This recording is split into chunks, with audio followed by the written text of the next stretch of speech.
في البدء كان الكلمة والكلمة كان عند الله وكان الكلمة الله.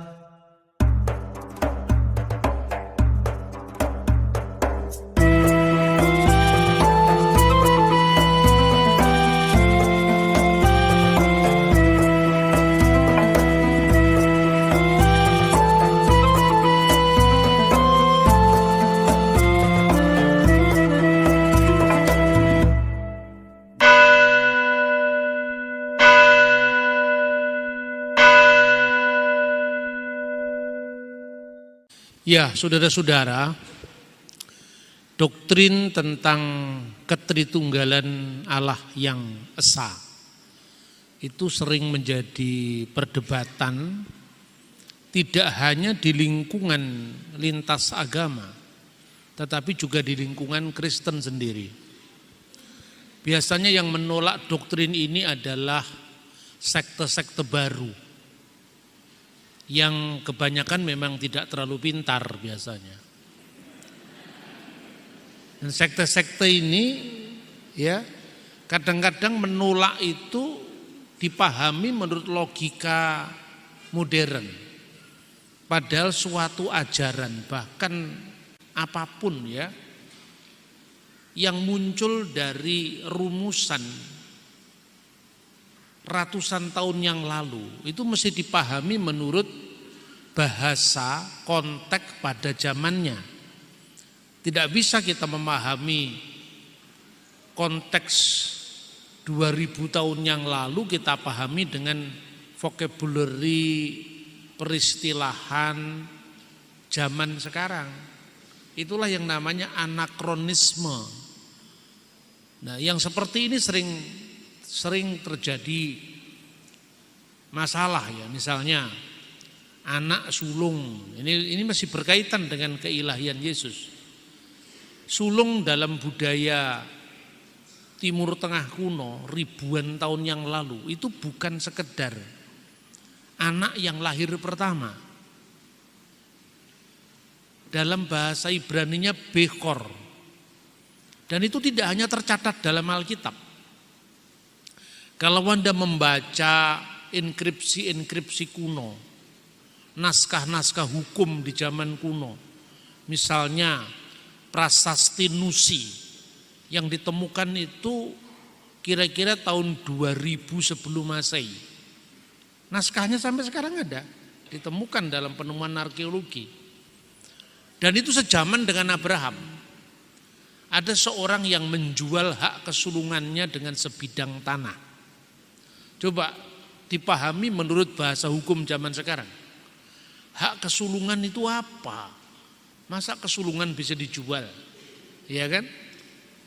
Padahal kesulungan dalam makna sekarang itu ya anak yang lahir pertama, sudah titik, hanya itu maknanya. Tidak lebih, tidak kurang. Tapi 2000 tahun sebelum Masehi, kesulungan atau Bechor itu pertama.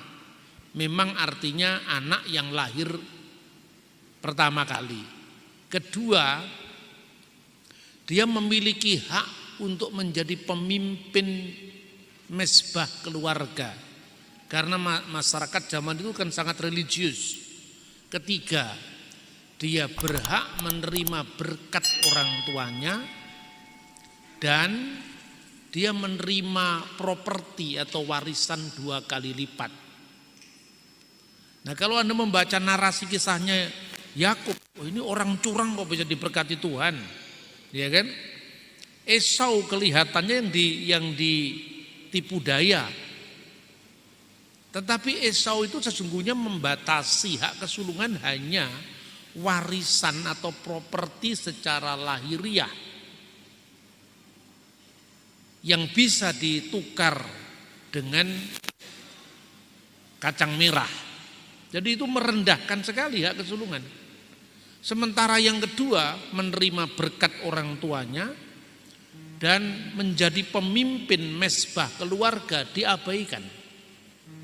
Nah coba, kalau ini dipahami dalam konteks zaman itu tentu Yakub benar dan Esau itu merendahkan hak kesulungan. Ini dibuktikan dari prasasti Nusi, undang-undang Lipit Istar. Nah, coba dipahami zaman modern, ada orang namanya Charles Taze Russell, pendirinya saksi-saksi Yehova. Nah, kalau Yesus itu disebut anak sulung, dialah yang sulung yang pertama dari segala yang dijadikan Allah. Wah, berarti Yesus anak sulung, kita ini adik-adiknya. Jadi Yesus itu punya jabatan ya hanya lebih senior dari kita. Ini sudah salah.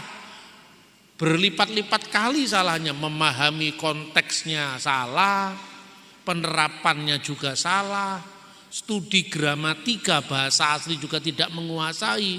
Tapi karena ngomongnya banyak, menguasai media, jadi dianggap benar. Maka sesuatu yang populer itu belum tentu benar. Itu tergantung tim suksesnya siapa, kan itu kan. Nah ini loh saudara-saudara, begitu juga kalau kita memahami masalah iman, ya lebih-lebih lagi kita bicara tentang Tritunggal. Makanya miskonsepsi saksi Yehova tentang Yesus sebagai anak sulung itu salah besar.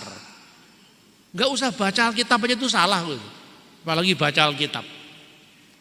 Makanya biasanya orang Kristen itu memisahkan antara ilmu teologi dengan ilmu-ilmu yang lain. Ini juga metodologi yang keliru. Sebab bagaimana kita bisa memahami sebuah ungkapan 2000 tahun sebelum Masehi kalau tidak melihat sumber-sumber sejarah sejaman yang bisa mengungkap istilah itu. Nah, istilah Tritunggal juga seperti itu. Biasanya yang salah paham dengan Tritunggal itu kan saudara-saudara kita Muslim. Agama Islam itu muncul akhir abad ke-6, awal abad ke-7. Iya kan? Nabinya namanya Muhammad sallallahu alaihi wasallam. Kita sangat menghormati semua agama. Tapi ketika iman kita disalahpahami, ya hak jawab kita dong harus kita sampaikan. Apa yang ditulis dalam dokumen sejarah di abad ke-7 setelah Masehi tidak bisa juga untuk mengukur bagaimana perumusan konsep Allah Tritunggal ratusan tahun sebelumnya. Kan begitu mestinya cara berpikirnya yang logis kan? Orang tidak, satunya dianggap wahyu yang tidak bisa dikritik, salah paham dengan orang lain, Kristennya rendahkan, Alkitabnya dituduh palsu dan kemudian dinilai berdasarkan pandangan orang yang berbeda konsep dengan kita. Ini tidak adil. Karena itu saya tidak pernah mau ngurusi agama orang. Saya hanya ingin meluruskan ketika orang membuat miskonsepsi terhadap kita. Salah satu pertanyaannya, kata Tritunggal kan tidak ada dalam Alkitab. Kenapa kita percaya? Maka saya jawab, lah judul kamu persoalkan isinya kamu gagal paham. Sekarang saya tanya, agama apapun juga itu judulnya tidak selalu ada. Pengalaman iman itu mendahului formulasi teologis. Pengalaman iman itu mendahului rumusan, kok rumusannya yang dipersoalkan. Islam mengagungkan ajaran tentang tauhid, yang artinya paham yang mengesahkan Allah dari ilah-ilah yang lain yang dianggap sekutu baginya dan itu tidak layak. La ilaha illallah wahdahu la syarikalah. Ya, tidak ada ilah selain Allah dan tidak ada sekutu baginya karena dia satu-satunya yang Maha Esa. Kan seperti itu.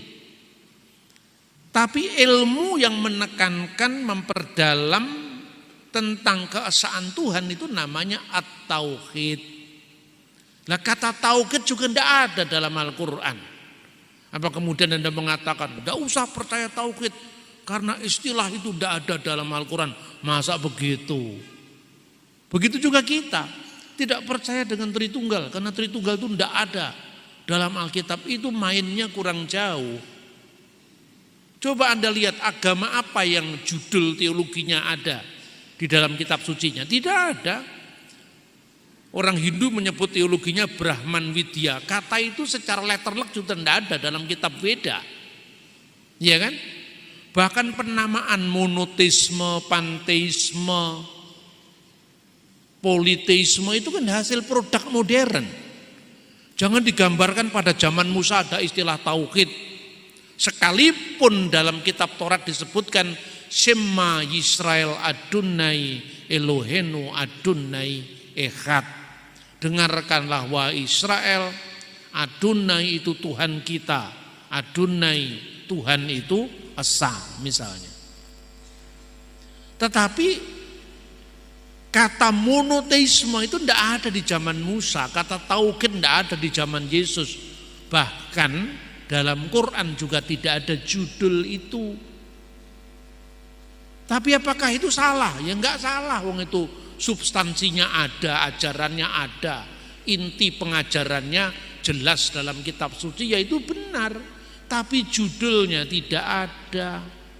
Maka sekarang jangan tanya judul, pahami isinya, kan begitu. Nah ini soal istilah tauhid. Istilah tauhid itu sejajar dengan monoteisme. Itu baru ditemukan di abad 17 oleh seorang ahli namanya Henry Moore. Dia mengatakan monoteism itu adalah paham yang percaya tentang adanya satu Tuhan. Ketika kemudian disusun kamus bahasa Ibrani dan bahasa Arab, kata monoteism dalam bahasa Inggris itu dialih aksarakan dalam bahasa Ibrani monoteism. Lalu diartikan apa maknanya monoteism. Dalam entrinya yang berbahasa Ibrani ditulis emunat hayikhud, percaya kepada keesaan, atau emunah biluhi ikhad, percaya kepada Allah yang esa. Sampingnya pakai bahasa Arab ditulis al-iman bi ilahin wahid, iman kepada Tuhan yang esa atau at-tauhid. Jadi istilah ini produk-produk modern, saudara-saudara. Makanya jangan judul dipersoalkan. Tapi dari manakah kita mengenal istilah Tritunggal? Ya, istilah itu baru muncul tahun 180-an Masehi. Diucapkan oleh siapa? Oleh seorang bapak gereja dari Antioquia, Syria. Namanya adalah Martheophilus al-Antaki, Theophilus dari Antioquia. Dia menyebutnya dalam bahasa Yunani triados, yaitu Trinitas. Trinitas itu bahasa Latin. Bahasa Yunaninya triados. Apa itu triados? Ho theos Allah, ke ho logos auto, dan firmannya, ke tes sepias auto, dan kebijaksanaannya, yaitu roh kebijaksanaannya. Maka kata auto yang menunjukkan kepada himself, ya, ke ho logos auto dan firmannya, berarti nya itu menunjuk kepada siapa? Menunjuk kepada ho theos. Berarti keberadaannya hanya satu, yaitu Allah. Tapi dalam Allah yang satu itu ada firman-Nya, ada roh kebijaksanaannya, atau ada roh kudus-Nya. Nya itu menunjuk kepada yang satu tadi. Dalam yang satu itu ada firman-Nya, ada roh kebijaksanaannya. Itu tahun 180. Tapi apa sebelum itu tidak ada Trinitas? Baca dulu sejarah gereja. Karena iman kepada Trinitas itulah orang rela mati, kehilangan nyawanya demi iman yang dipegangnya. Martir yang bernama Polikarpus dari Smyrna, Polikarpus dari Smyrna. Ini salah satu pemimpin awal dari 7 jemaat yang dicatat dalam kitab Wahyu. Dia disuruh menyangkal Yesus. Dia ditangkap di biara tempat dia berdoa oleh seorang perwira Romawi. Di dalam kereta itu disampaikan, "Bapak, kenapa kau tidak kerjasama dengan saya ajalah? Saya tidak tega sebetulnya nangkap Anda. Sudah tua kan, umurnya 80 tahun. Tak satu kali pun dia pernah mengecewakan aku." Dia pilih mati ketimbang menyangkal Yesus. Dalam eksekusinya ketika dia dibakar, Polikarpus memuja Allah Tritunggal. Dia mengatakan, "Untuk inilah wahai Bapa surgawi, aku datang dan memberikan diriku seutuhnya," kira-kira seperti itu, "demi engkau, bagi engkau dan imam surgawimu yang kekal Yesus Kristus dan Roh Kudus, segala hormat kemuliaan bagimu. Amin." Dia pilih mati ketimbang menyangkal Yesus yang dihayatinya dalam konteks Bapa surgawi, imam surgawi yang kekal, dan Roh Kudus segala hormat kemuliaan baginya selama-lamanya. Jadi dia menyembah Allah yang disebut Bapa surgawi setara dengan penghormatannya, penyembahannya kepada imam surgawi yang kekal Yesus Kristus dan Roh Kudus. Semua data sejarah awal gereja, bahkan sebelum yang namanya konsili, menegaskan keesaan Tuhan sekaligus sentralitas Yesus Kristus dan Roh Kudus dalam persekutuan ilahi itu. Jadi orang-orang begitu lancangnya mengatakan Yesus jadi Tuhan baru tahun 325. Heboh karena tim suksesnya lebih banyak. Kita menjadi minder karena itu. Padahal Anda cukup membaca buku sejarah. Hasil konsili Nikea, Konstantinopel, Efesus, itu datanya tercatat. Orang-orang atau para uskup yang hadir dicatat namanya juga. Dalam liturgi gereja ortodok Koptik, liturgi Basilius, makanya orang ortodok kalau ibadah minggu sampai 3 jam, itu disebut kami berdoa bersama 318 bapak-bapak konsili Nikea, 150 bapak-bapak konsili Konstantinopel, disebut satu-satu. Dan itu seperti kejadian minggu kemarin. Makanya saya selalu mengatakan gereja harus punya akar apostolik. Karena kalau tidak begitu, Alkitab langsung Luther, Alkitab langsung Calvin. Yang kosong ini diisi oleh orang-orang yang sok tahu tadi, Da Vinci Code, ya kan? Ada yang lancang mengatakan Yesus baru dilantik jadi Tuhan tahun 325. Padahal Anda baca buku yang mana Apostolic Fathers, itu ditulis oleh siapa? Ditulis oleh murid-muridnya para rasul. Misalnya Ignatius dari Antioquia, itu muridnya Rasul Petrus.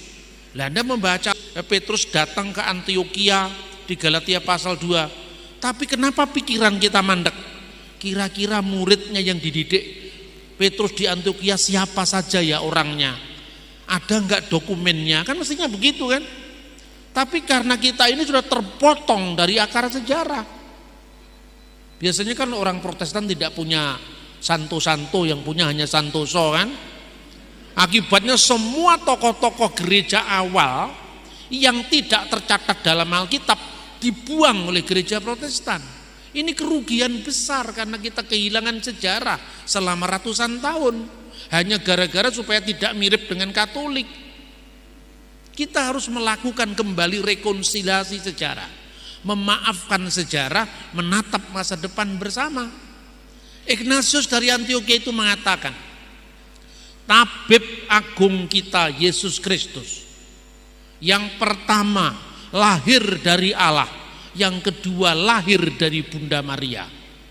Yang terpahami dan yang tidak terpahami, satu Tuhan, yaitu Yesus Kristus.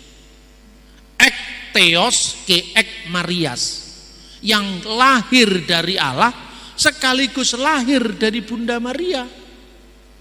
Ketika konsili Nikia diselenggarakan, itu kan hanya reaksi terhadap kelompok bidat yang namanya Arius. Maka kemudian gereja menekankan, aku percaya akan satu Allah, Bapa yang Maha Kuasa, Khalik langit dan bumi, segala yang kelihatan dan yang tidak kelihatan. Kalau diterjemahkan bahasa Arab juga bunyinya sama, yaitu ilahun wahid, nu'min bi ilahin wahid, Allahul ab, tubid al-kul, qolikus sama'i wal ard, kullu mayuro wa ma la yuro. Saya tidak ngomong Islam, ini liturgi gereja ortodok, nanti salah paham lagi. Pak Bambang ngurusi Islam, ini bukan ngurusi Islam, saya cerita liturgi gereja saya kok. Ya toh, satu Tuhan, one God. Dari mana ayatnya? 1 Korintus pasal 8 ayat 4. Terjemahan Alkitab yang terbaru. Ya, saya anjurkan gereja segera membeli itu. Terjemahan baru edisi 2 diterjemahkan, dan tidak ada ilah lain selain Allah yang esa. Dalam Alkitab bahasa Arab diterjemahkan wa alla ilaha illallahul ahad. Alkitab yang terbaru tidak lagi ditulis dan tidak ada Allah lain. Allah itu tidak bisa lain lagi. Allah itu hanya satu, karena asalnya dari al-ilah. Maka semua kata Allah dalam huruf kecil sekarang sudah dihapus dari terjemahan Alkitab terbaru. Itu karena penerjemah yang lama itu menyamakan kata Allah dengan kata God dalam bahasa Inggris. Kalau God bisa huruf kecil, tapi kalau Allah tidak bisa huruf kecil. Orang lagi mengatakan Alkitab kok direvisi? Yang direvisi terjemahannya dul, bukan Alkitab bahasa aslinya. Ini orang isinya salah paham, pahamnya salah, kok terus menerus ada. Kadang-kadang kita ini ya bosen juga, tapi setiap saya mau bosen menyampaikan amanat ini, selalu saya diingatkan, kamu kalau bosan menjelaskan kalah dengan setan. Karena setan itu tidak terlalu pinter-pinternya hanya mengulang-ulang dan telaten. Ya toh? Yang kedua, one God, satu tadi. Yang kedua, one Lord, Elohim echad dan Adonai echad. Dikatakan dan satu Tuhan. Nah, Tuhan di sini tidak lagi bermakna sembahan, tapi bermakna Lord, yang dijunjung tinggi, yang punya otoritas. Itulah bedanya kata Allah dan kata Tuhan. Bedanya antara kata Elohim dan kata Adonai. Bedanya antara Deus dan Dominus. Bedanya antara Theos dan Kurios. Kira-kira seperti itu. Ini mesti clear dalam katekisasi supaya kita tidak bingung lagi. Ya, dan satu Tuhan, satu junjungan agung, satu Tuhan di atas segala Tuhan, satu Tuhan, Yesus Kristus, yang diperanakkan dari Bapa sebelum segala abad, anak tunggal Allah, monogenes Theos, yang diperanakkan dari Bapa. Ada enggak orang diperanakkan dari Bapa? Yang diperanakkan mesti dari mama, enggak ada diperanakkan dari bapak. Ini artinya apa? Kita baca berkali-kali waktu katekisasi, tapi pernahkah kita berpikir beranak kok dari bapak? Karena kita sudah terbiasa mendengar itu. Tapi bagi orang di luar kita bisa sedikit memberikan stressing. Diperanakkan dari bapak. Mana ada di dunia orang diperanakkan dari bapak? Semua juga diperanakkan dari mama. Karena yang punya rahim itu mama, bapak tidak punya rahim. Kenapa diperanakkan dari bapak? Karena ini bukan beranak secara fisik. Ini untuk menekankan bahwa Tuhan itu tidak beranak dan tidak diperanakkan secara fisik. Maka orang Kristen 1000% percaya dengan apa yang disampaikan oleh saudara muslim, lam yalid walam yulad walam yakul lahu kufuwan ahad. Allah itu tidak beranak dan tidak diperanakkan dan tidak sesuatu pun yang setara dengan dia. Amin. Makanya Omah Irama itu benar. Tuhan tidak beranak dan tak diperanakkan. La ilaha illallah. Tiada Tuhan selain Allah. Itu betul. La ilaha illallah ada di 1 Korintus 8 ayat 4 dalam Today's Arabic Version atau Good News Arabic Version. Mana penerbitnya? Beirut, Darul Kitabil Muqaddas fi Syarqil Awsat, ada semua lengkap. Tuhan tidak beranak secara fisik, jelas. Diperanakkan dari Bapa sebelum segala abad, karena itu bukan beranak dalam ruang atau dalam waktu. Lalu turun ke dunia, diperanakkan dari Bunda Maria, ini beranak fisik. Hanya bedanya kalau manusia-manusia lain diperanakkan dari hasil hubungan suami istri, Yesus diperanakkan tanpa benih laki-laki, langsung dari Roh Tuhan. Gitu loh. Makanya dalam konsili Efesus ini, konsili semua clear.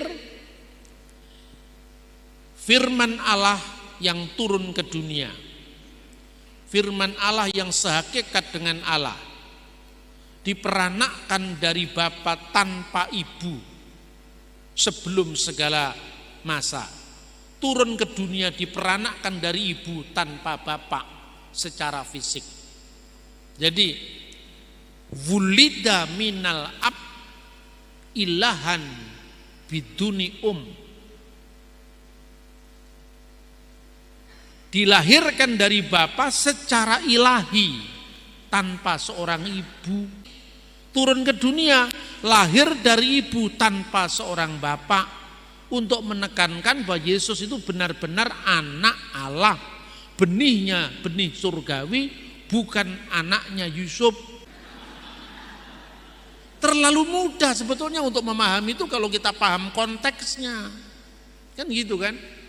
Nah baru kemudian dalam kemanusiaannya itu, ya, Yesus itu mati di kayu salib pada masa pemerintahan Pontius Pilatus, kemudian pada hari ketiga bangkit di antara orang mati, naik ke surga, duduk di sebelah kanan Allah Bapa yang Maha Kuasa, dan akan datang dari sana untuk menghakimi orang yang hidup dan orang mati.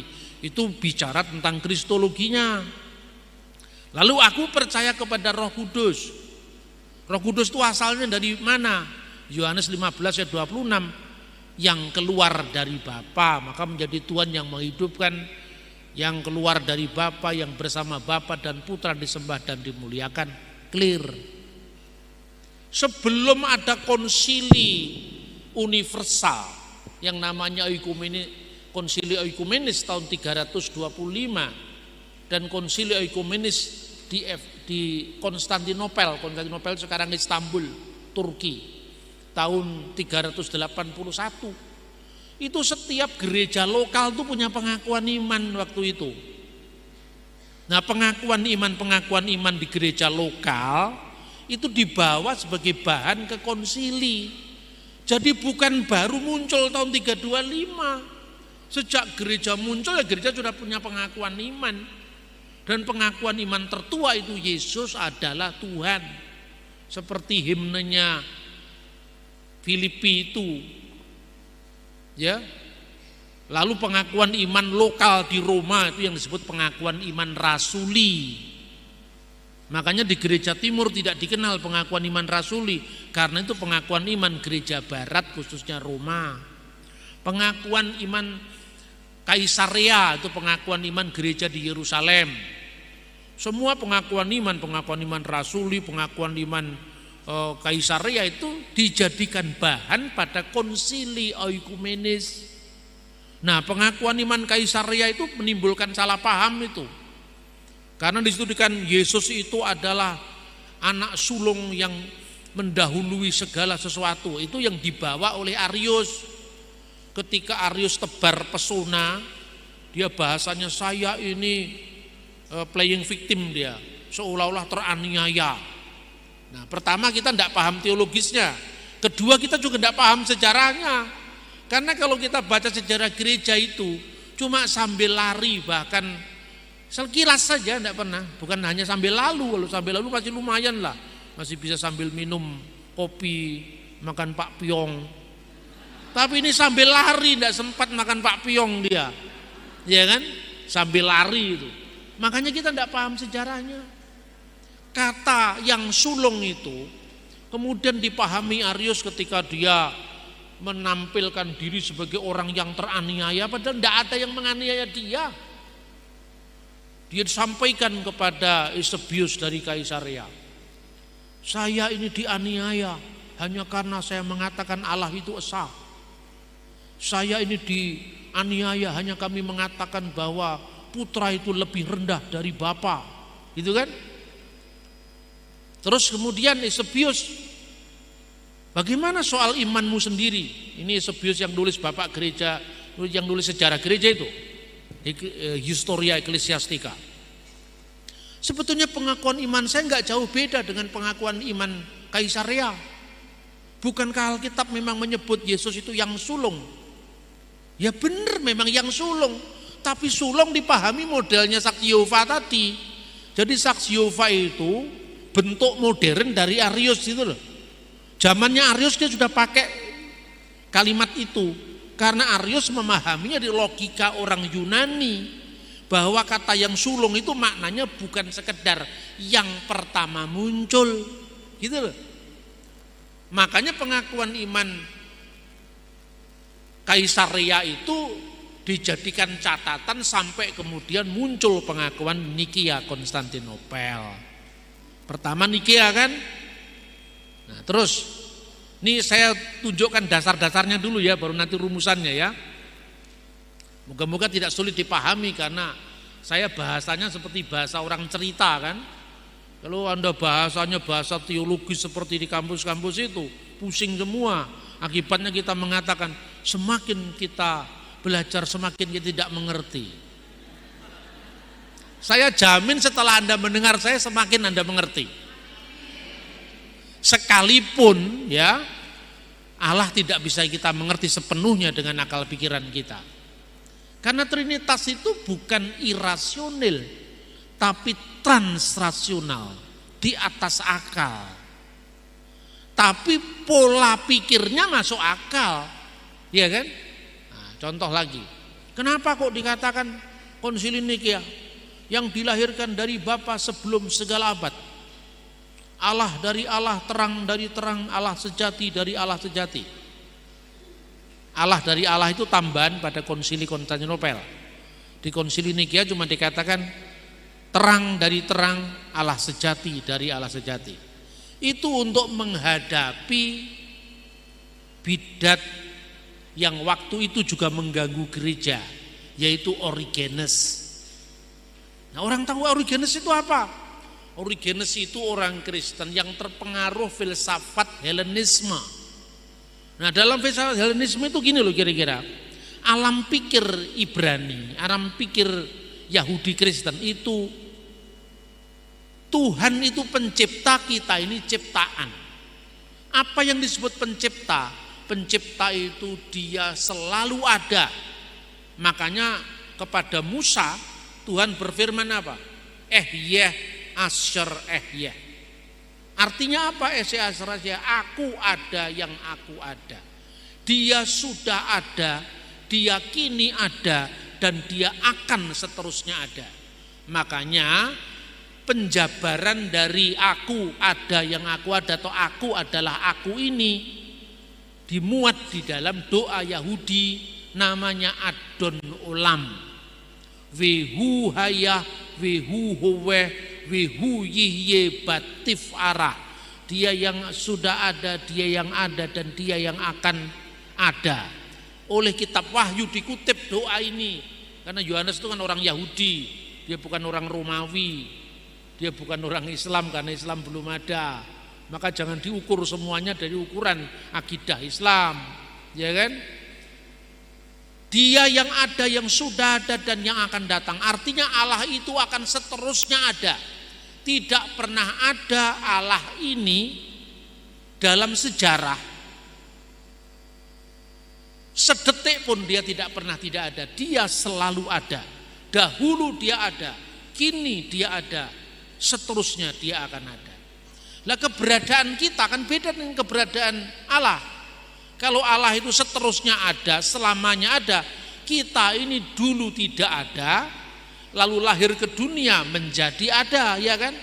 Makanya bahasa filsafat teologisnya creatio ex nihilo, penciptaan dari tidak ada menjadi ada. Nah, orang Yunani karena pikirannya bukan creatio ex nihilo, alam ini mengalir dari Tuhan. Seperti aliran sungai, sumbernya itu kemudian jadi percikan-percikan aliran itu. Seperti samudra, gelombangnya itu Tuhan, percikan-percikannya itu adalah alam semesta. Ini alam pikiran ini. Maka percikan Tuhan, aliran Tuhan ini semakin jauh lebih rendah dari sumbernya. Coba air itu mengalir. Aliran pertama kan pasti lebih deras. Nanti masuk lagi ke lebih panjang, lebih sedikit. Masuk lagi lebih panjang, lebih sedikit lagi. Logika itu yang mendasari filsafat Yunani yang dicontoh Origen. Berarti kalau Allah itu beremanasi, mengalirkan dirinya, maka aliran pertama lebih besar daripada aliran kedua. Aliran kedua lebih rendah dari aliran pertama. Aliran pertama lebih rendah dari sumber yang mengalirkannya. Makanya dia mengatakan Bapa, Putra, dan Roh Kudus itu berjenjang. Karena diibaratkan seperti emanasi atau aliran tadi. Maka gereja menghadapi itu dengan mengatakan terang dari terang. Seperti sinar matahari yang keluar dari sumber matahari, maka dia tidak terkurangi hakikatnya. Maka firman Allah yang adalah Allah, yang keluar dari Allah, yaitu bukan lain daripada Allah. Gitu loh. Nah yang kedua, dilahirkan tidak diciptakan. Jadi saya cuma ngomong dari pengakuan iman panjang itu loh, gak pakai sumber-sumber lain saya. Dilahirkan tidak diciptakan. Kenapa? Karena firman Allah itu sebelum keluar dari Allah, apa artinya firman keluar dari Allah itu? Allah menyatakan diri lewat firman-Nya. Karena tidak seorang pun yang pernah melihat Allah. Makanya kemarin saya protes gambar itu. Gambar Allah Bapa, rambutnya putih, lebih senior, putranya rambut hitam, ya kan? Terus di atasnya Roh Kudus. Itu bukan gambar teologis. Itu gambar ngawurnya orang Eropa. Kan orang Eropa itu kan terlalu bebas, segala-galanya bebas kan. Orang Kristen tidak melihat Alkitab tapi hanya lihat gambarnya seniman. Makanya gambar itu saya haramkan, itu Allah tidak bisa digambar. Karena jelas sekali dalam Alkitab tidak seorang pun pernah melihat Allah. Loh tapi Yesus kok digambar Pak? Tapi ya anak tunggal yang di pangkuan Bapa dialah yang menyatakannya. Yang bisa digambar itu wujud inkarnasi Allah ke dunia. Jadi kemanusiaan Yesus yang digambar. Tapi Allah Bapa, wujud Allah tidak bisa digambar. Karena tidak seorang pun pernah melihat Allah. Lah Roh Kudus bentuk burung merpati. Alkitab tidak pernah mengatakan burung merpati itu Roh Kudus. Alkitab mengatakan Roh Kudus dalam bentuk burung merpati. Ini yang namanya teopania, penampakan ilahi. Bukan setiap ada burung merpati itu adalah Roh Kudus. Nah kalau begitu kan kacau, nanti ada Roh Kudus goreng. Makanya bahasa teologis itu berbeda dengan bahasa sehari-hari, saudara-saudara. Ya. Nah kemudian Arius itu mengatakan, ini kan Origenes kan sudah selesai kan, dikatakan Allah dari Allah, terang dari terang, Allah sejati dari Allah sejati. Sinar yang keluar dari matahari ya sehakikat dengan matahari. Ya kan? panas yang keluar dari sumber matahari ya sehakikat dengan matahari. Karena apa? Itu satu hakikat, maka homoousios bahasa teologisnya itu. Lah, si Arius mengatakan homoiousios, mirip. Kalau mirip sekarang begini, katanya Arius. Makanya rame itu gereja waktu itu. Ada waktu di mana firman Allah, di mana anak Allah pernah tidak ada. Dipanggil dia sama patriarknya, Patriark Alexandria. Sekarang namanya gereja Koptik Ortodok di Mesir. Dipanggil, hei Arius, sudah benar kamu ngomong seperti itu? Coba kamu pikir lagi. Memang kenapa? Kamu mengatakan pernah ada, firman itu tidak ada. Pernah ada waktu di mana anak Allah tidak ada. Anak Allah itu artinya apa sih? Anak Allah itu kan monogenes theos, bukan Allah beranak, bukan. Allah menyatakan diri lewat firman-Nya, maka firman Allah yang kekal itu dikiaskan dengan anak Allah. Lalu Arius mengatakan ada waktu di mana anak Allah tidak ada. Nah, sekarang anak Allah itu firman Allah. Kalau kamu mengatakan ada waktu firman Allah pernah tidak ada, lah berarti kan Allah pernah ada tanpa firman-Nya. Ayo sekarang, dulu Allah ada dulu kan, wujudnya, eksistensinya. Belum ada firman, karena Arius mengatakan ada waktu firman Allah tidak ada. Lah waktu Allah belum punya firman itu berarti pernah tidak maha kuasa. Waktu Allah belum punya firman berarti dia tidak bisa mencipta. Waktu Allah belum punya firman berarti tidak punya hikmat. Loh masa Allah kok seperti ini? Maka tidak bisa, itu salah. Firman Allah harus kama kekal dengan Allah. Tidak pernah ada waktu di mana Allah ada tanpa firman dan tanpa rohnya. Gitu loh kira-kira logikanya gereja waktu itu. Jadi logikanya gereja itu sangat brilian karena dituntun Roh Kudus. Yang lain-lain ini nggak tahu dituntun sama siapa itu. Karena biasanya ya orang yang tidak terlalu cerdas itu banyak bertingkah, itu persoalannya. Ya seperti Arius ini. Ketika dikonfirmasi, coba kamu tanyakan. Kalau firman pernah tidak ada, berarti ada waktu di mana Allah itu pernah ada tanpa firman-Nya. Sudah kamu pikir itu logika itu? Marah dia, ditegur. Tapi karena dia pengkhotbah yang karismatik dan tim suksesnya banyak, makanya dia khotbah di pasar-pasar di Alexandria. Lalu dipanggil lagi, sini. Kamu itu selesaikan dulu kalau punya pendapat, jangan begitu. Dia sudah dikasih dalam sinode lokal, tapi dia menolak. Belum konsili itu sinode lokal, dia menolak. Akhirnya terpaksa, kamu harus keluar dari Mesir. Jangan bikin onar di pusat gereja ini. Waktu dia keluar dari Mesir, dia tebar pesona. Menyatakan diri seolah-olah dia pihak yang teraniaya. Dan itu yang banyak dikutip oleh penulis modern. Seolah-olah konsili Nikea itu ditegakkan oleh tangan besi Kaisar Konstantinus. Kan begitu kan yang sering kita bahas. Salah itu karena apa? Peristiwa Arius itu muncul tahun 318. Konsili baru diadakan tahun 325. Ada waktu 7 tahun. Kalau Kaisar pakai tangan besi tidak perlu nunggu 7 tahun. Cukup perjalanan dari Konstantinopel ke Alexandria putus. Gereja harus dibenarkan, Arius harus disalahkan. Cukup begitu, tapi nyatanya ada prakonsili seperti prasidang sinode itu lokal dulu.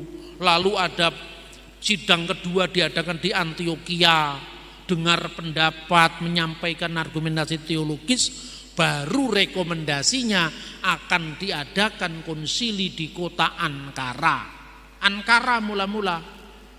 Tapi tiba-tiba ketika tiba di bulan Mei tahun 325, Kaisar berubah lagi. Kaisar katakan, jangan di Ankara. Kenapa Kaisar? Karena Ankara itu uskopnya namanya Marcellus, itu anti-Arian. Supaya lebih netral, sudah kasih aja di istana musim panas saya. Lalu diadakan di istana musim panas Kaisar di kota Nisea. Nisea itu sekarang Iznik. Nah, karena di istana musim panas kaisar tidak ada kereta umum yang ke sana, maka semua delegasi yang datang dari seluruh dunia itu dijemput dengan kereta keagungan kaisar. Nah, film Hollywood bikin lagi cerita yang aneh-aneh. Nyatanya itu banyak diikuti oleh pembaca modern, makanya tim suksesnya lebih kuat tadi. Dia mengatakan, coba untuk memaksakan pendapat bahwa Yesus Tuhan, kaisar sampai menyediakan fasilitas kereta kerajaan untuk datang ke konsili Nikea. Terus saya jawab, kamu bacanya nggak lengkap sih. Itu kan istana musim panas kaisar, tidak ada angkutan umum. Yang ada memang istananya kaisar, ya keretanya kaisar, makanya dijemput satu-satu karena tidak ada mikrolet waktu itu. Itu difitnahkan juga kepada sejarah gereja. Kemudian atas voting hanya 3 orang yang tidak setuju. Jadi bukan karena penindasan kaisar, Arius diasingkan karena apa? Konsekuensi hukum itu yang harus dilakukan. Ketika dia diasingkan, 1 bukunya dia dibakar. 1 bukunya Arius yang dibakar. Jadi tidak benar kalau dikatakan konsili Nikea membakar Alkitab apokrif. Ini ngawur lagi ceritanya. Saya kalau ceritakan ke sana kemari supaya Anda ngomong Trinitas tapi yang lain-lain dapat juga. Ya toh? Dan pikiran kita supaya tidak terlalu lelah dengan rumusan. Maka saya ceritakan sejarahnya seperti apa. Bikin isu Alkitab yang tidak cocok dengan perjanjian baru dibakar. Itu sumber dari mana itu? Bahwa pada waktu kaisar sudah dijelaskan bahwa konsili itu menghendaki bahwa Arius itu salah. Karena itu putusan bulat. Kaisar tidak berdaya, sudah kalau begitu. Tapi jaga baik-baik ya, supaya pasokan gandum dari Alexandria tidak macet ke ibu kota negara. Kan politikus kan mikirnya begitu. Jarang politikus mikir teologi kan. Akhirnya apa? Habis pulang Hosius pemimpin sidang itu. Pemimpin sidangnya namanya Hosius, pulang ke Spanyol. Tinggal 1 orang yang menjadi tim suksesnya Arius, pendukungnya Arius, namanya Eusebius dari Nikomedia. Kemudian dia mengatakan, kaisar, supaya adil, coba lihat, pertimbangkan kembali hukuman terhadap Arius. 10 tahun setelah itu, kelompoknya Eusebius dari Nikomedia ini merapat sekali ke kaisar. Kaisar Konstantin kan labil. Kalau ngomong tentang aset dia tidak labil. Kalau ngomong properti dia cerdas, tapi begitu ngomong rumusan teologis labil dia. Lalu Arius dibebaskan kembali dari pengasingan. Difitnahlah Athanasius sebagai pemimpin gereja di Alexandria. Katanya dia menghalang-halangi pasokan gandum dari Alexandria ke ibu kota negara. Marah besar kaisar, naik pitam dia. Coba, kaisar marah gara-gara isu pasokan gandum tercegah dari Alexandria ke ibu kota negara Konstantinopel. Tapi dia tidak marah dengan rumusan yang dianggap cacat dari segi kitab suci dan ajaran para rasul. Difitnahlah si Athanasius dari Alexandria, dia mengatakan, hai kaisar, Tuhan akan menjadi saksi apakah saya atau Anda yang salah. Dia berani ngomong di depan kaisar. 10 tahun setelah peristiwa itu diadakan konsili lokal dari kaum Arian yang akhirnya membalik argumentasi, di mana yang namanya Arius dibenarkan dan Athanasius dibuang ke pengasingan. Jadi yang dibuang ke pengasingan bukan Arius. Arius dibuang ke pengasingan itu karena putusan konsili. Tetapi Athanasius dibuang ke pengasingan oleh kaisar karena bujukan subjektif, karena dituduh mencegah pasokan gandum dari Alexandria ke Konstantinopel. Nah, setelah itu apa yang terjadi? Arius dengan dukungan sah dari pemerintah, ini sejarah konsili Nikea supaya Anda tahu.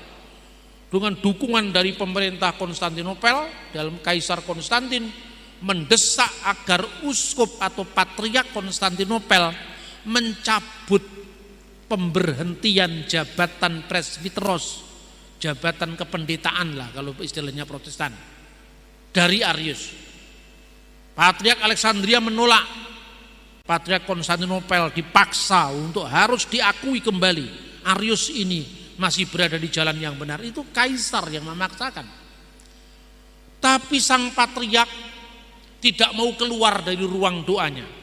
Dia mengatakan, dia berdoa menurut catatan sejarah, Tuhan, siapakah aku ini? Aku hanya gembala dari domba-dombamu yang lemah. Saya tidak mungkin menghadapi orang besar seperti kaisar penguasa dunia ini. Dia berdoa tidak pernah mau keluar dari ruang doanya sampai Arius dan tim suksesnya tadi termasuk Eusebius dari Nikomedia menggedor-gedor pintu, karena hari Minggu mereka tiba di Konstantinopel, pintu gereja, gerbang gereja ditutup. Tidak bisa masuk. Arius khotbah di luar sambil mengejek bahwa tidak mungkin seorang Yesus yang adalah Tuhan dilahirkan seorang perempuan dan seterusnya. Dia mengejek. Di tengah-tengah khotbahnya yang berapi-api sambil mengejek ketuhanan Yesus tadi, tiba-tiba perutnya sakit. Ini dicatat oleh sejarawan Historia Ecclesiastica, judulnya Socrates Scholasticus. Nah, sumbernya sudah saya sebutkan. Kemudian dia masuk ke kamar mandi. Berjam-jam tidak keluar karena semua pengikutnya sudah menunggu penerusan khotbahnya. Tiba-tiba tim suksesnya, dia namanya Eusebius dari Caesarea, menggedor pintu, tapi tidak ada suara. Pak Pendeta kira-kira seperti itu, atau bos, atau suhu, ada apa dengan dirimu? Kenapa tidak keluar-keluar? Didobraklah pintu itu. Ternyata Arius mati di kamar mandi. Makanya sejarah matinya Arius itu perlu diungkap. Jangan bikin fitnah. Kaisar memaksakan pendapatnya supaya Yesus jadi Tuhan. Itu sumber sejarah dari mana itu? Nah, ini kelemahannya gereja modern. Karena akar sejarahnya tidak runut, tidak urut, tidak kronologis. Ya, itulah Arius. Makanya ditentukan di situ jelas sekali. Dilahirkan tidak diciptakan, karena sebelum firman itu terlahir dari diri Allah, dia sudah ada dalam wujud Allah. Lahirnya gagasan. Apakah berarti siapa ibunya gagasan? Bung Karno lah yang melahirkan gagasan Pancasila. Makanya lahirnya Pancasila. Siapa ibunya Pancasila? Kan hanya orang primitif yang tanya kata kelahiran harus lewat fisik itu. Lahirnya ide, lahirnya Pancasila, lahirnya gagasan, itu kan semuanya metafisik. Jadi kalau ada yang tanya, kalau Tuhan punya anak, siapa bidannya? Ingat, orang primitif lewat, orang primitif lewat. Masa kata lahir harus diartikan dengan beranak secara fisik? Lahirnya Pancasila 1 Juni 1945. Siapa ibunya Pancasila? Siapa bidannya Pancasila? Masa begitu? Ketika gagasan itu lahir, sebelumnya gagasan sudah ada dalam pikiran. Gitu loh. Inilah lahir dari Bapa sebelum segala abad. Ya. Nah, ini kira-kira sejarah konsili, dan kemudian refleksi inilah yang oleh gereja dipuja sebagai Holy Trinity. Triados, Tritunggal Maha Kudus, ya. Nah, bagaimana refleksi kitab sucinya? Kan selalu orang mengatakan itu tidak ada dalam kitab suci. Siapa bilang? Begitu Bapak Ibu membaca teks Alkitab, buka yang pertama kitab Bereshit, kitab Kejadian, ayat 1, pasal 1, bunyinya apa? Pada mulanya Allah menciptakan langit dan bumi. Bereshit bara Elohim, ada kata Elohim, et hasamayim ve etza aret, Allah. Ayat 2, VH aret, dan bumi itu hayitah dalam keadaan tohu wabohu, gelap gulita dan kosong. Vehosek alpinitehom, dan kegelapan menutupi samudra semesta. Dalam terjemahan terbaru, terjemahan lama samudra raya, artinya samudra purba yang melingkupi semesta itu. Wiruah Elohim, dan roh Allah merakefet alfinihamayim. Roh Allah itu sumber hidup dalam diri Allah yang tersalurkan untuk menghidupi ciptaan. Wa yumer Elohim, dan berfirmanlah Allah, yehi or wa yehi or, jadilah terang maka terang itu jadi. Jadi Allah, firman Allah, dan roh Allah. Roh Allah itu di mana adanya? Yohanes pasal 15 ayat 26. Roh kebenaran yang keluar dari Bapa, berarti sumbernya Allah, Sang Bapa. Roh Kudus itu asalnya dari Sang Bapa, karena rohnya Sang Bapa yang menjadi sumber kehidupan abadi dalam diri Allah. Lalu firman Allah dari mana asalnya? Yohanes pasal 8 ayat 22. Apabila Allah itu Bapamu, kamu mengasihi aku, sebab aku keluar dan datang dari Allah. Aku yang keluar dari Allah itu tentu bukan Yesus manusia, kemanusiaannya Yesus. Tapi aku yang keluar dari Allah itu firman Allah yang keluar dari Allah. Dan firman Allah itu sebelum keluar dari Allah sudah satu dengan Allah, tanpa awal, tanpa akhir. Makanya disebutkan pada mulanya adalah firman, dan firman itu bersama-sama dengan Allah, dan firman itu adalah Allah. Clear toh? Roh Kudus itu diumpamakan seperti roh manusia ada dalam diri manusia. Begitu juga roh Allah menyelidiki segala sesuatu yang terdalam dari diri Allah.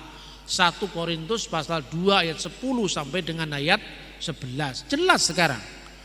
Bapa, Putra, dan Roh Kudus. Bagaimanapun juga asalnya, ketika kita bolak-balik perjanjian lama, yang ada Allah, firman Allah, roh Allah. Elohim, dafar Elohim, ruah Elohim. Elohim, dafar Elohim, ruah hakodes. Selalu ada tiga itu. Tapi tiga itu hubungannya apa? Belum dijelaskan. Makanya Paulus mengatakan, rahasia yang didiamkan selama berabad-abad, tapi bahannya sudah ada. Kemudian Yesus ketika perintah untuk mengabarkan Injil, jadikanlah semua bangsa muridku, dan baptiskanlah mereka dalam nama Bapa dan Putra dan Roh Kudus. Kata yang diterjemahkan dalam nama itu bentuknya tunggal. In the name, bahasa aslinya esto onoma. Tidak pernah ditulis esto onomata, demi nama-nama, hanya satu nama. Nama dalam teologi Ibrani itu adalah eksistensi yang dinamakan. Makanya kehilangan nama berarti kehilangan eksistensi. Berarti dalam nama yang satu tadi, ho patros, keto iu, keto agiu, penefmatos, Bapa dan Putra dan Roh Kudus. Maka sejak zaman gereja mula-mula, bukan hanya pada tahun 325-381, Polikarpus memuja Allah Tritunggal. Sampai kemudian dalam kidung-kidung gereja disebutkan kemuliaan bagi Bapa, Putra, dan Roh Kudus sekarang dan selalu, serta sepanjang segala abad. Kalau Anda mendengar pujian itu di Libanon, bunyinya seperti apa? Al-masdu lillahi walibni wa ruhil kudus, al-ana wa kulu awanin wa ila taridahirin. Amin.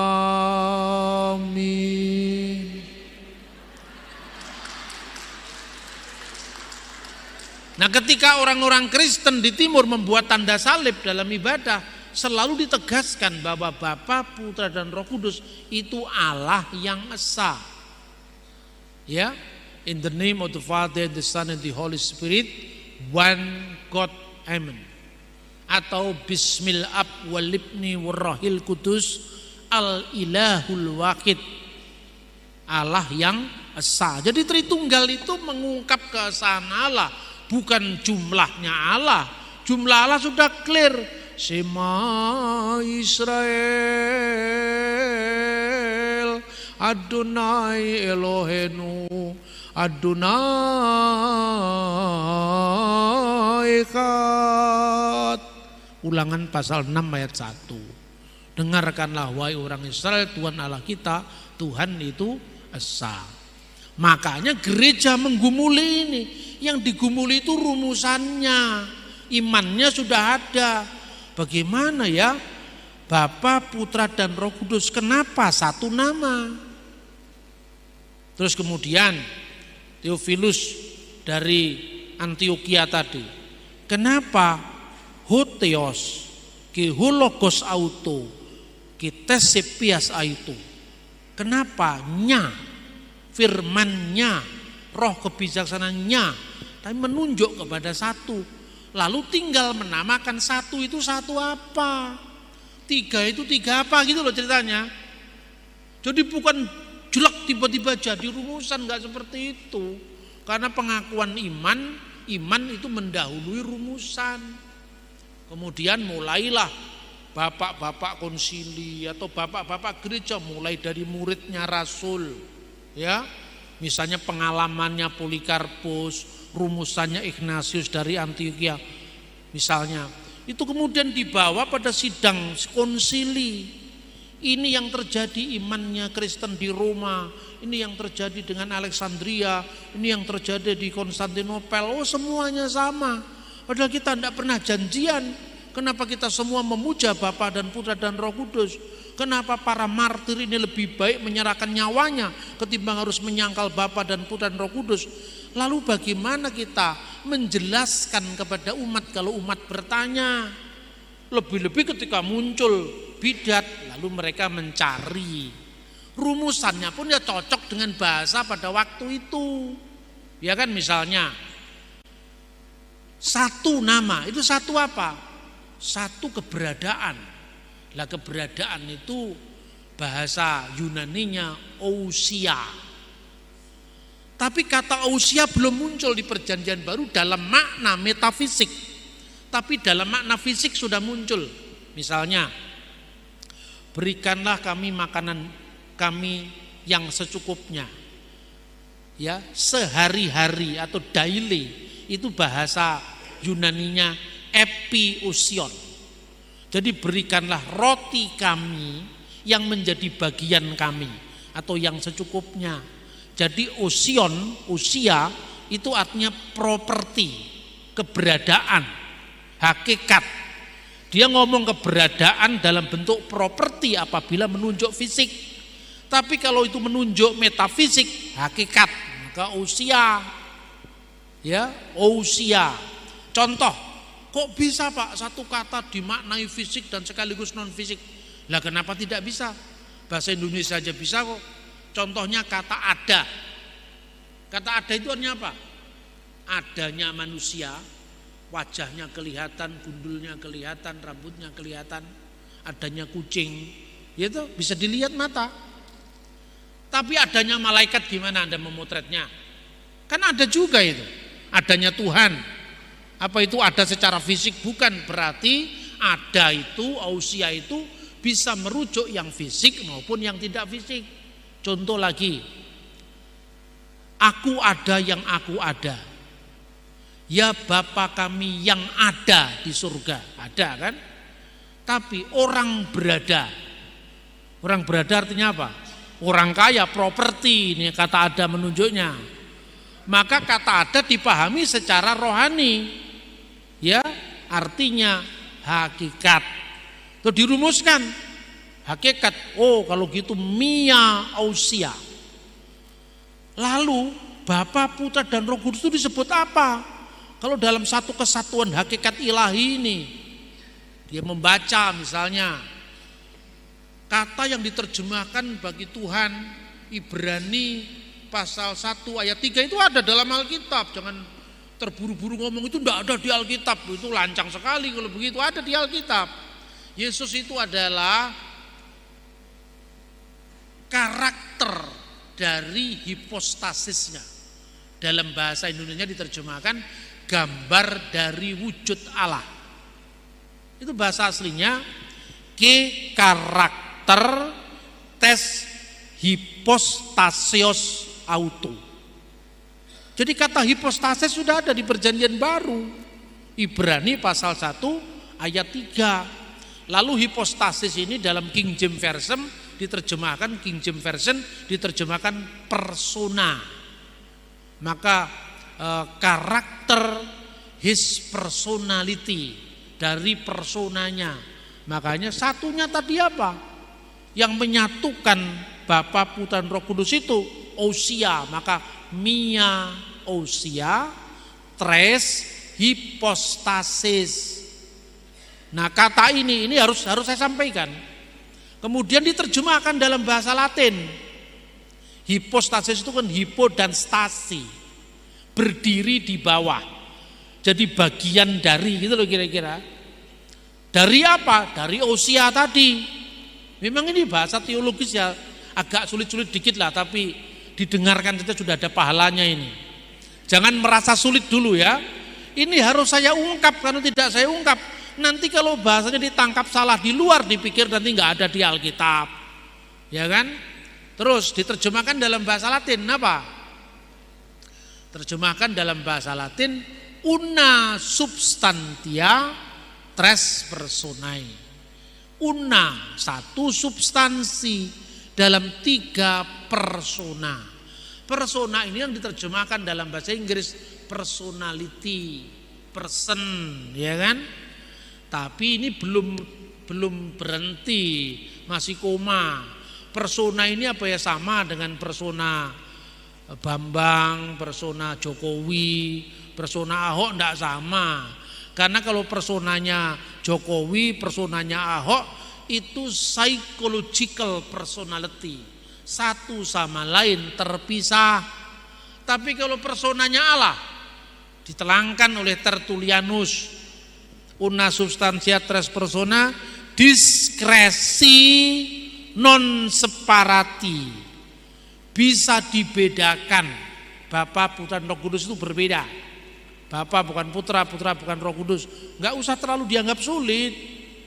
Ya memang pikiran saya bukanlah saya, tapi bagian dari saya. Pikiran saya berbeda dengan roh saya, tapi bagian dari saya, gitu loh. Nah, kemudian Bapa, Putra, dan Roh Kudus itu disebut diskresi, bisa dibedakan, non separati, tidak bisa dipisahkan. Distingsi, masing-masing punya kekhasan, non divisi, secara tak terbagi. Jadi tidak sama dengan pribadinya manusia. Kalau pribadinya manusia, Yohanes bersama dengan Matius. Apakah Yohanes adalah Matius? Bukan. Nah, saksi Yehova datang ke rumah-rumah Kristen dengan gayanya yang sok tahu.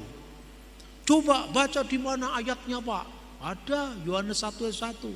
Pada mulanya adalah firman, dan firman itu bersama-sama Allah. Stop dulu, Pak. Kenapa stop? Coba bandingkan. Yohanes bersama-sama dengan Markus. Apakah Markus adalah Yohanes? Bukan. Kalau gitu, firman itu bersama-sama dengan Allah. Firman kalau gitu Allah apa bukan? Mestinya ya bukan ya. Nah, mulai. Gitu. Rontok satu, mulai, wah saksi Yehova benar juga ya. Bukan benar, karena pikiranmu yang tidak terbiasa dengan metafisika. Karena keberadaan dianggap berada tadi, hanya berada orang berada, itu orang kaya. Padahal ada bukan sekedar berada. Aku ada yang aku ada, mana adanya Tuhan. Gak bisa dipotret. Tidak seorang pun pernah melihat Allah, kan gitu kan. Kalau Matius bersama Markus, tentu Matius bukan Markus. Tapi kalau pikiran Matius, roh Matius bersama Matius, apakah roh Matius dan pikiran Matius lain daripada Matius? Ya lain secara makna, tapi eksistensinya, ausianya, hakikatnya sama. Kan begitu kan? Nah, maka Bapa, Putra dan Roh Kudus itu berbeda tapi tidak bisa dipisahkan. Berarti bukan terpisah. Loh, contohnya, kalau gitu Pak, berarti ketika Yesus turun ke dunia, surga jadi kosong. Memang surga itu di sana. Memang surga kamu batasi dengan ruang dan waktu. Loh, waktu Yesus jadi manusia berarti surga jadi kosong. Karena kamu sudah memikir tiganya dulu. Turun ke dunia berarti surga jadi kosong. Sekarang saya mau tanya, pikiran saya tulis jadi buku. Pikiran saya itu saya apa bukan? Saya Pak. Pikiran saya tertulis jadi buku. Bukunya terbakar apa pikiran saya terbakar? Enggak, yang terbakar kan kertasnya. Pikiran saya enggak terbakar, pikiran saya tetap dalam diri saya. Pikiran saya ini jadi buku atau jadi video atau jadi YouTube, disebarkan kepada 1000 orang di 1000 tempat yang berbeda. Sementara sekarang saya ada di Makassar. Orang bisa nonton ini misalnya via streaming atau YouTube. Ini Pak Bambang yang ditunjuk layar televisi. Ya salah ya benar. Secara kehadiran saya bisa hadir di mana-mana lewat teknologi. Tapi secara eksistensial saya di sini, bukan di sana. Itu manusia, apalagi Allah. Gitu loh. Contohnya sekarang, Tuhan beserta dengan orang yang beriman. Berapa jumlah orang beriman di Makassar? Katakanlah ada 500.000 orang beriman. Berarti di 500.000 tempat yang berbeda-beda, Tuhan jumlahnya berapa? 1. Berarti 1 Tuhan di 500.000 tempat yang berbeda-beda. Pada saat yang sama Tuhan menyertai mereka. Pertanyaannya, apakah Tuhan jadi 500.000? Oh tidak Pak, Tuhan tetap 1. Iya toh? Nah sekarang pertanyaannya, berarti esa itu penting apa tidak? Untuk komitmen kita penting. Ketika kita menegaskan Tuhan itu Maha Esa, kita mau mengatakan kita tidak mengabdi kepada yang lain. Kita tidak mengabdi pada mamon. Kita tidak mengabdi kepada dunia. Kita hanya mengabdi kepada satu Tuhan. Gitu loh. Tetapi itu ditarik mundur dulu. Kira-kira waktu Tuhan itu belum menciptakan langit bumi seisinya, Tuhan dengan siapa waktu itu? Nah ini mulai dalam. Semakin malam ini nggak lama lagi saya ceramah, tapi semakin lama biasa semakin dalam. Waktu alam semesta belum tercipta, malaikat belum tercipta, manusia belum tercipta, Tuhan dengan siapa? Sendiri Pak. Apa enggak kesepian? Coba pikir, ini mikir sambil guyon nggak apa-apa. Coba Tuhan sendiri Pak, apa enggak kesepian Tuhan itu? Waktu Tuhan masih sendiri, belum ada langit, bumi, alam semesta, manusia, malaikat. Kira-kira butuh 1, 2, 3 apa tidak? Tuhan masih sendiri loh. Alam belum ada, manusia belum ada, malaikat belum ada. Kira-kira butuh apa enggak? Aku yang Maha Esa ngomong sama siapa yang lain belum ada. Ngerti enggak maksud saya? Penting apa enggak kata esa? Enggak penting karena waktu itu belum ada manusia. Iya toh? Belum ada malaikat yang dituntut untuk menyembah puja. Belum ada manusia yang dituntut untuk berkomitmen kepadanya. Maka Maha Esa enggak penting. Ya toh? Karena belum ada yang lain. Adanya satu esa itu karena ada 2. Begitu Tuhan menciptakan malaikat, baru ada aku Tuhan dan ada kamu malaikat. Malaikatnya lebih dari 1. Ada aku dan ada kalian. Ya toh? Selain malaikat ada manusia, ada aku, ada kalian, ada mereka. Jadi aku, kalian, kamu, mereka itu setelah ada kejamaan. Sebelum itu belum perlu kata ada. Kata esa itu tidak perlu. 1, 2, 3 Pak gendut naik kuda tidak perlu itu. Karena belum ada yang lain. Pertanyaan kedua, kira-kira kata aku perlu apa tidak? Perlu untuk apa? Wong cuma ada Tuhan kok. Adanya aku kan setelah ada yang lain. Maka ada 1 Tuhan aku. Ada yang lain, Adam kamu. Ini dibutuhkan dalam konteks komunikasi. Sebelum ada yang lain tidak butuh 1, 2, 3, tidak butuh aku, kamu, dan mereka. Inilah misteri Tuhan sebelum segala sesuatu ada. Nah, apa pertanyaannya? Lebih dahulu mana? Maha hadir atau maha esa?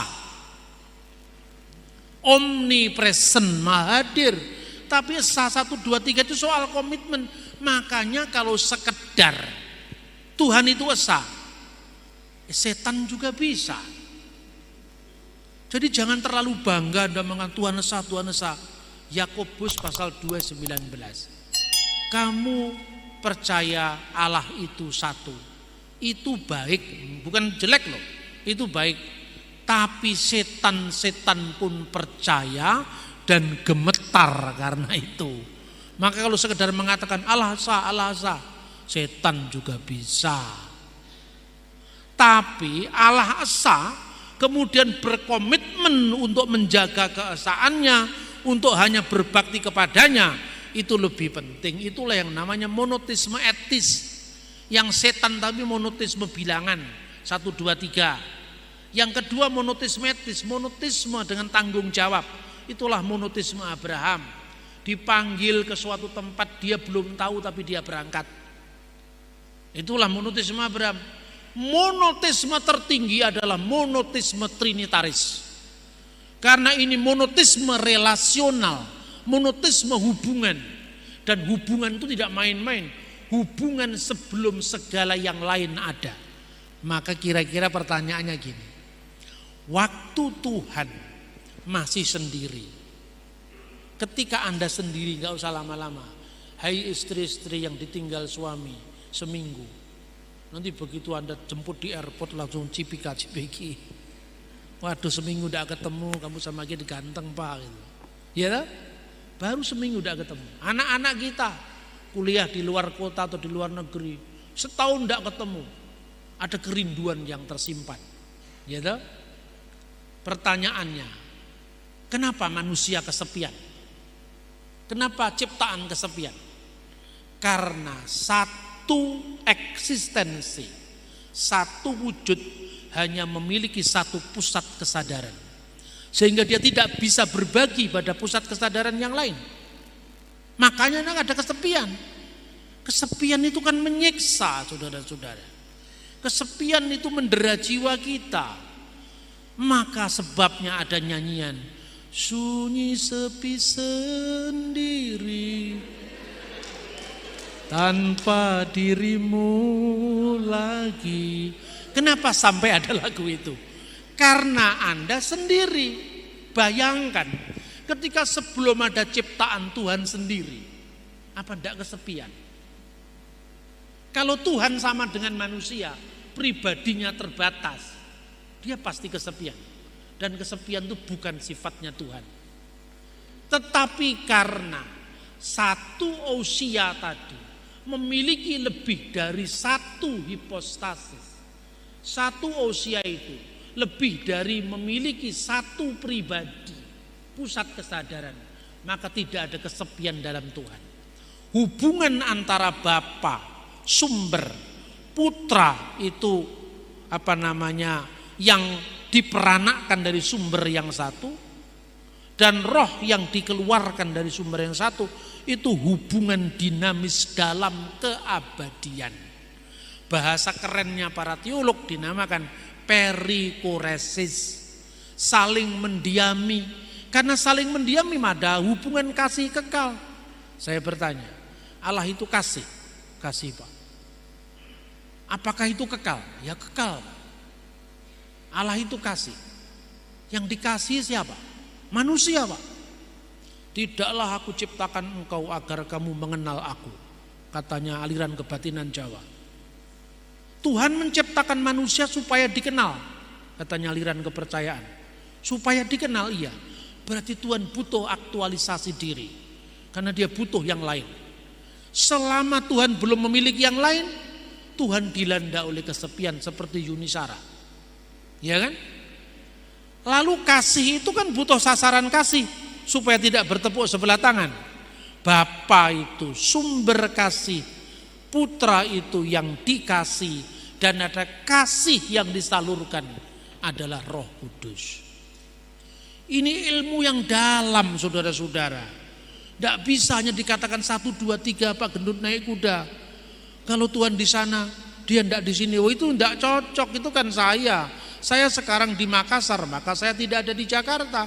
Tapi kalau Tuhan sekarang ada di sini, apa Tuhan tidak ada di sana?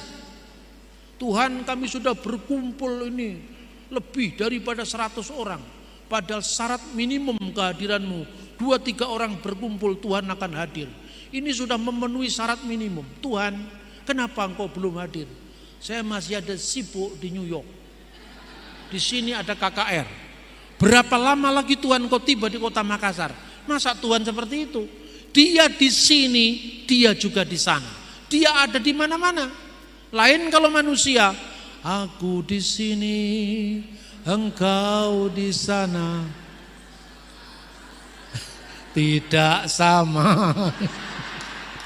Oke, salam.